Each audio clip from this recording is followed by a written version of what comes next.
The doors you've been praying for are not random. They are already written into God's plan.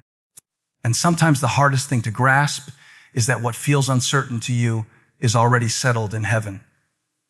You look at your life and see unanswered prayers, closed opportunities, and delayed outcomes. And it's tempting to think that maybe God overlooked you, or maybe your prayer got lost in the noise of the world. But that's not the truth. The truth is that before you even prayed about it, before you even knew to ask, God already had a plan. And the doors he intends to open for you have been chosen with precision, purpose, and perfect timing. Nothing about your journey is accidental. Nothing about your future is up for chance. The steps you take, the seasons you walk through, the waiting rooms you sit in, they are all part of a divine design that is shaping you for the very doors you've been asking him to unlock. You don't have to wonder if the right door exists, because it does, and it has your name written on it. You don't have to stress about whether someone else will take your opportunity, because God doesn't recycle promises, and what is yours cannot be claimed by anyone else. You don't have to worry if you missed your moment, because the same God who authored your story knows how to redirect your path and bring you back to what he has already prepared for you. The doors you've been praying for are not random. They are part of a sequence that only makes sense when you trust the author. Think about it. When you're in the middle of a puzzle, every piece looks confusing until you step back and see the picture it's forming. That's what God is doing with your life. Each delay, each disappointment, each closed door that made you cry in frustration. It's a piece of the bigger picture. And when the right door opens, you'll realize that everything else was preparation. Sometimes God closes doors you desperately wanted, not because he's punishing you, but because he knows that behind that door is a trap, and he loves you too much to let you walk into it. Other times, he leaves you waiting outside a door longer than you thought you could endure, not because he's ignoring you, but because he's still working on the inside, aligning circumstances, moving people, and arranging things so that when you step through, you won't have to fight for what's already been promised. The doors you've been praying for are already chosen. And that means you can live with confidence instead of fear. You don't have to live like someone scrambling for scraps, begging for a chance, hoping that life will somehow fall into place. You are not overlooked, you are not forgotten, and you are not left behind. You are chosen, set apart, and positioned for a door that has been designed with you in mind. If you could see what God already has lined up for you, you wouldn't waste another second comparing yourself to somebody else's timeline. You wouldn't stress about their door, their opportunity, or their blessing, because theirs isn't yours, and yours isn't theirs. God is too intentional to mix up your destiny. He's too faithful to leave your story unfinished. He's too loving to let you settle for less than what he has already written for your life. The doors you've been praying for are already chosen. So stop stressing over what you can't control and start trusting the one who controls it all. Trust him when the hallway feels endless. Trust him when the silence feels heavy. Trust him when the door seems bolted shut. Trust him when your heart feels weary from waiting. Because your trust is not in the timing. Your trust is in the God who holds the timing.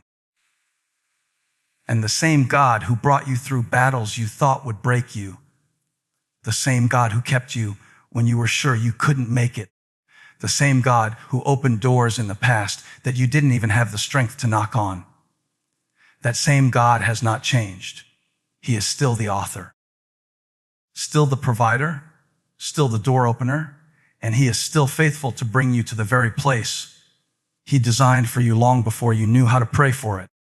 Stress doesn't open doors, trust does, and yet so many of us live as if worrying, overthinking, and carrying the weight of the unknown will somehow push us closer to breakthrough. We replay scenarios in our minds. We lose sleep over what hasn't happened yet, and we wear ourselves out trying to force outcomes that aren't in our control. But here's the truth. Stress doesn't move the hand of God. Stress doesn't shift his timing, and stress doesn't create opportunities. Stress only drains you, blinds you, and distracts you from the faith you need to carry into the next season. Trust, on the other hand, is the very thing that positions you to walk into what God has already prepared. Trust is not passive. It's not sitting back and doing nothing. Trust is choosing to believe that even when you don't see movement, God is still working. Trust is declaring that even when the door seems sealed shut, the one who holds the keys is still in control. Stress makes you panic, but trust makes you steady. Stress makes you question everything, but trust anchors you in the character of God. Stress is loud, but trust is quiet confidence that the same God who opened doors before can do it again. Stress doesn't open doors, trust does, because doors of destiny are not unlocked by human anxiety, but by divine timing. Have you ever noticed that stress has a way of making you knock on the wrong doors? You get desperate. You start reaching for shortcuts. You try to manipulate outcomes, and you settle for less than what God promised because you're afraid of waiting. Stress convinces you that you have to make something happen, that you have to push your way in, that you have to force opportunities that were never meant for you. But trust reminds you that what is meant for you cannot pass you by. Trust allows you to walk away from doors that don't align with God's plan, even if they look appealing in the moment. Trust allows you to rest in the hallway, knowing that if God hasn't opened it yet, it's not because he's forgotten you, but because he's protecting you. Stress makes you believe that you are running out of time, but trust reminds you that God is not bound by your clock, and his timing is always right on schedule. Stress doesn't open doors, trust does, and the proof is in the peace that comes when you shift your focus. When you live in stress, every day feels heavy. You wake up with a burden you weren't meant to carry, and you move through life exhausted from battles in your own mind. But when you live in trust, there is a freedom that rises inside of you. You don't have to control everything because you know the one who does. You don't have to manipulate situations because you know the one who can move mountains. You don't have to lose sleep wondering how it will all work out because you know the one who never sleeps and never slumbers is already working it out for your good.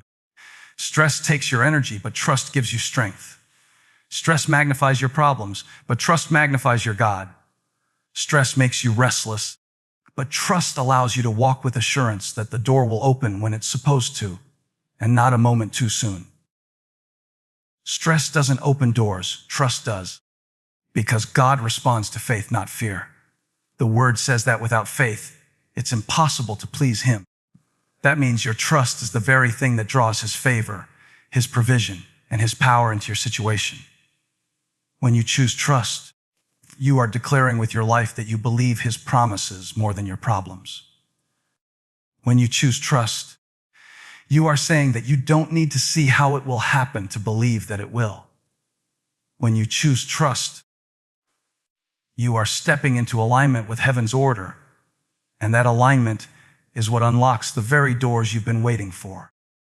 Stress will always keep you wandering outside, but trust is the key that opens the way inside. Stress will always make you feel like you're not enough, but trust reminds you that he is more than enough. Stress will always cause you to cling to control, but trust releases that control into the hands of the one who sees the end from the beginning. Stress may make you feel like everything is falling apart, but trust reminds you that everything is falling into place. When God chooses a door, no person, no devil, no mistake can lock it shut, because what he ordains is beyond the reach of human interference and beyond the schemes of the enemy. You might feel like people have power over your future, like their rejection or betrayal has derailed your destiny, but they don't have the final say. God does. He is the Alpha and the Omega, the beginning and the end, and when he decides to open a door, it doesn't matter who tries to stand in your way. They can talk about you, they can plot against you, they can walk away from you, they can even try to sabotage your reputation. But the plans of people cannot override the purposes of God. If He has chosen a door for your life, it is already sealed with His authority, and no opposition has the strength to lock it against you. That means your destiny is not vulnerable to the opinions of others. It's not fragile in the hands of your critics. It's not hanging on whether or not somebody else approves of you. It is anchored in the sovereignty of the one who spoke the universe into being and holds every key to every door. When God chooses a door, no person, no devil, no mistake can lock it shut, and this truth dismantles the lie that your past disqualifies you. The enemy loves to whisper reminders of where you failed, where you stumbled, where you didn't measure up, but God is not intimidated by your mistakes. His grace is bigger than your greatest regret. His mercy is stronger than your deepest flaw, and His power is greater than anything you did to discredit yourself. The same God who used Moses after his failure, who chose David after his sin, who called Peter after his denial, is the same God who has already chosen doors for you. The enemy cannot chain a door shut with shame when God has already unlocked it with redemption. Your past cannot cancel the promise of God, because the blood of Jesus has already declared you forgiven and free. The door is not dependent on your perfection. It's dependent on His promise, and His promise cannot be broken. When God chooses a door, no person, no devil, no mistake can lock it shut. And that means you can live with boldness instead of fear. You don't have to tiptoe through life wondering if you'll miss your moment. Because God's plan is not fragile. You don't have to compete with others as if there's a shortage of doors, because the one God chose for you has your name carved into it. You don't have to bow to the pressure of rushing into something prematurely, because what God has for you will not pass you by. The door He selects cannot be stolen, swapped, or sealed by anyone else. The devil might try to distract you, delay you, or discourage you, but he cannot deny you access when God says, "This is the way, walk in it." The people around you might overlook you, but God never does. They might underestimate you, but He doesn't. They might push you out, but He knows how to pull you in. When God chooses a door, no person, no devil, no mistake can lock it shut, and that truth should shift the way you walk in every season. It means you don't have to fight to prove your worth, because the door isn't earned, it's chosen. It means you don't have to fear closed doors, because if it's shut, it wasn't yours. It means you don't have to obsess over who walked away, because if they could lock the door to your destiny, they never would have left. But their departure is proof that the door was never in their hands. It means you don't have to panic when life doesn't look like your plan, because God's choice of door has always been better than anything you could have designed for yourself. When you understand this, you stop trying to break into doors by your own strength and start trusting that the one who holds the keys will open it at the right time.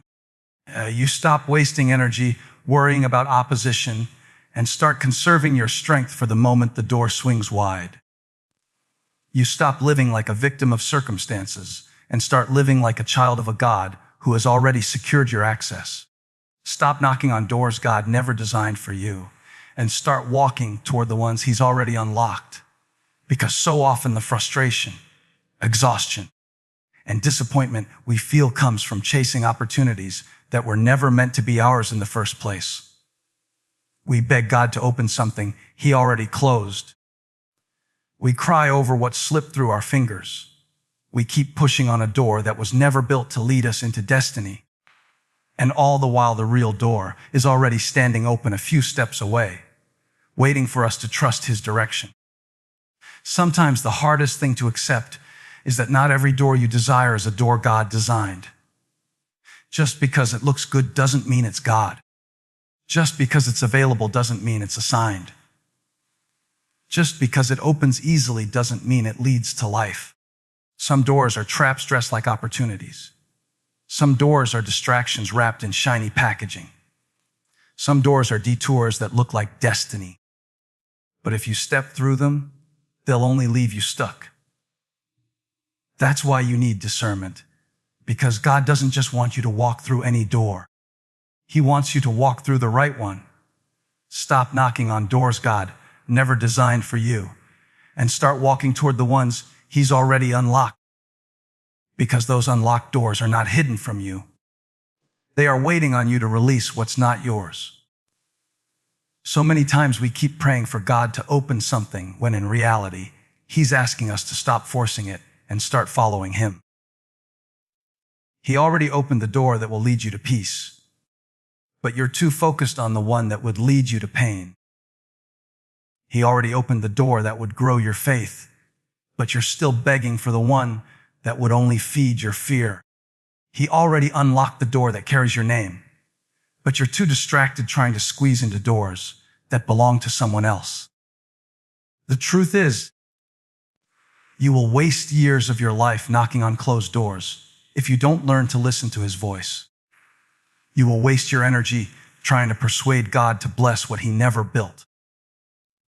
You will waste your joy trying to drag people into doors that weren't designed for them to walk with you. But the moment you surrender, the moment you stop pounding on something that won't open, you free yourself to step into what God already prepared. Stop knocking on doors God never designed for you and start walking toward the ones He's already unlocked. Because your destiny isn't behind the door you're trying to force. It's behind the one you're ignoring. Sometimes God leaves doors closed not because He's against you, but because He's protecting you from what's inside. You think you want that relationship, that job, that opportunity, but if you could see the weight, the trap, the heartbreak on the other side, you'd thank Him for every no. The door you're frustrated about today might be the very thing that saves you from destruction tomorrow. That's why His no is not rejection, it's redirection. Every closed door is proof that God loves you too much to let you settle. And every unlocked door is proof that He has a plan that doesn't require your stress, only your surrender. When He says, "This is the way," you don't need to keep arguing, you just need to start walking. Stop knocking on doors God never designed for you and start walking toward the ones He's already unlocked. Because those are the doors where your calling comes alive. Those are the doors where your gifts make sense. Those are the doors where your prayers align with His promises. It's time to stop wasting tears on what God has already closed. It's time to stop living bitter because of doors that wouldn't budge. It's time to stop exhausting yourself chasing what doesn't belong to you. It's time to fix your eyes on what God has already opened. The door that is unlocked for you doesn't require manipulation. It doesn't require striving. It doesn't require stress. It only requires trust. All you have to do is take a step in faith. And when you do, you'll realize that the doors you were pounding on were never the doors that could carry your destiny, because the real ones, the ones He designed, the ones He prepared, the ones He already unlocked, were waiting for you to finally stop knocking on the wrong ones. Your delay isn't a denial, it's a divine direction. And the sooner you understand that, the freer you'll become from the weight of disappointment that tries to convince you something is wrong with your life. We are conditioned to believe that waiting means wasting, that if it hasn't happened yet, then it won't happen at all. But that's not how God operates. His delays are not evidence of His absence. They are proof of His presence working behind the scenes in ways you cannot see. Delay is God's way of aligning circumstances, preparing opportunities, shaping your character, and building your faith so that when the door does open, you're not just walking into it unprepared, but stepping into it with the maturity and strength to stay there. The problem is, we often misinterpret the hallway seasons of life. We look at the closed door in front of us and assume God has rejected us, when in reality, He has redirected us. We see the delay as proof that our prayers aren't being heard, when in fact the delay is the very strategy God is using to bring about something better than we imagined. Delay doesn't mean no. It means not yet. And not yet is often the space where God does His greatest work in you. Your delay isn't a denial, it's a divine direction. Because God knows things you don't know and sees things you can't see. He sees the traps waiting behind certain doors. He sees the weight you're not ready to carry yet. He sees the lessons you need to learn before stepping into your next season. What feels like a pause is often a layer of protection. If He gave you what you wanted right now, it might crush you, but in the delay, He is strengthening you. If He opened that door too soon, you might walk through unprepared, but in the delay, He is equipping you. If He answered your prayer the moment you asked, you might treat the blessing casually, but in the delay, He is teaching you to value what you've been waiting for. The delay is not wasted time. It is training ground. It is the space where you learn to trust Him more deeply, where you learn that His faithfulness is not tied to your timeline, where you realize that His plan is not fragile but firm, even when it feels like nothing is moving. Your delay isn't a denial, it's a divine direction. And the direction often doesn't make sense until you look back. Think about the seasons you thought would break you, the ones where you begged God to hurry up and move, and yet now, in hindsight, you can see why He made you wait. If He had opened the door earlier, you wouldn't have been ready. If He had given you what you asked for, you would have settled for less than His best. If He had rushed the process, you wouldn't have grown into the person you are today. The delay was a setup for something greater. The delay was God's way of rerouting you to the door that actually carried your name. The delay was divine redirection that saved you from years of heartbreak, wasted energy, or unnecessary battles. What looked like God saying no was actually God saying, I've got something better, but you have to trust me enough to wait for it. Your delay isn't a denial, it's a divine direction. And when you embrace that truth, your posture in waiting shifts. Instead of being bitter, you become expectant. Instead of wasting energy worrying, you start using that energy to prepare. Instead of doubting God's goodness, you start leaning into it even more. Waiting becomes less about punishment and more about positioning. You stop asking, why hasn't it happened yet? And you start declaring, if it hasn't happened yet, that means God is still working.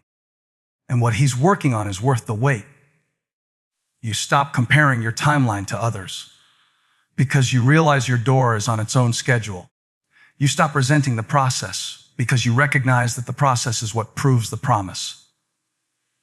And you stop seeing delays as detours because you understand that delays are divine directions that lead you exactly where you're meant to be. Peace is not found in knowing every detail, but in trusting the one who already chose the door. Because if peace depended on your ability to figure everything out, you would never have it. Life is full of uncertainty, full of unanswered questions, full of paths that twist in directions you didn't see coming. And if your calmness is tied to clarity, you'll always be restless. God never promised that He would reveal every step before you take it, but He did promise that He would be with you through every step you take. That's the foundation of peace. Not the details, not the timeline, not the blueprint, but the presence of the one who already knows the way. We convince ourselves that if we could just know when it will happen, how it will happen, and through whom it will happen, then we could finally breathe. But the truth is that control doesn't bring peace, surrender does. Knowing every detail doesn't quiet the storm inside of you, because new details always create new worries. What if it doesn't work? What if something goes wrong? What if it doesn't last? Peace isn't found in information. Peace is found in revelation. The revelation that the God who wrote your story already chose the right door. And if He chose it, then it is secure. Peace is not found in knowing every detail, but in trusting the one who already chose the door. Because details shift, but God doesn't. People change their minds, circumstances evolve, plans fall apart, but His word remains unshaken. The reason many of us live in constant anxiety is because we've made peace dependent on variables instead of the unchanging nature of God. We think we need the plan, but what we really need is his presence. We think we need the answers, but what we really need is his assurance. We think we need certainty about tomorrow, but what we really need is confidence in the one who holds tomorrow. The enemy tries to trick you into believing that peace will come once you figure it out, but God whispers that peace will come once you give it up. He doesn't need you to know every detail.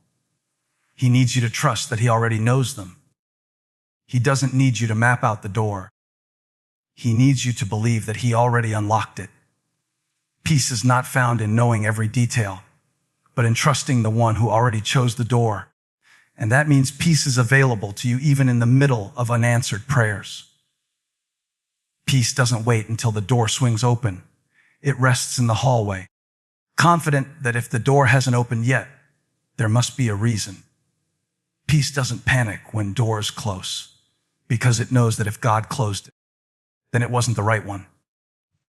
Peace doesn't crumble when the details don't line up, because it remembers that the same God who parted seas, calmed storms, and raised the dead has no problem orchestrating the details of your life. Real peace is not tied to what you see, but to who you trust. Real peace is not fragile, because it's anchored in the faithfulness of God, not in the predictability of life. Real peace allows you to rest while others are restless, to stand steady when everything is shaking, to smile in the middle of uncertainty, not because you know the outcome, but because you know the one who determines it. Peace is not found in knowing every detail, but in trusting the one who already chose the door. And when you start to live like that, everything about your perspective shifts. You stop obsessing over the future and start being faithful in the present. You stop trying to control what you cannot, and you start releasing it into the hands of the one who can. You stop demanding answers from God and start drawing closer to him instead. You realize that faith is not about seeing the plan clearly, but about following him closely. You understand that peace is not the product of certainty, but the fruit of trust. You learn that God's silence is not abandonment, but assurance that he's already chosen the right door, and you don't need to worry about missing it. Peace comes when you realize that even without every detail, you still have every reason to trust him, because he has never failed, he never will, and he already went ahead of you to prepare the way.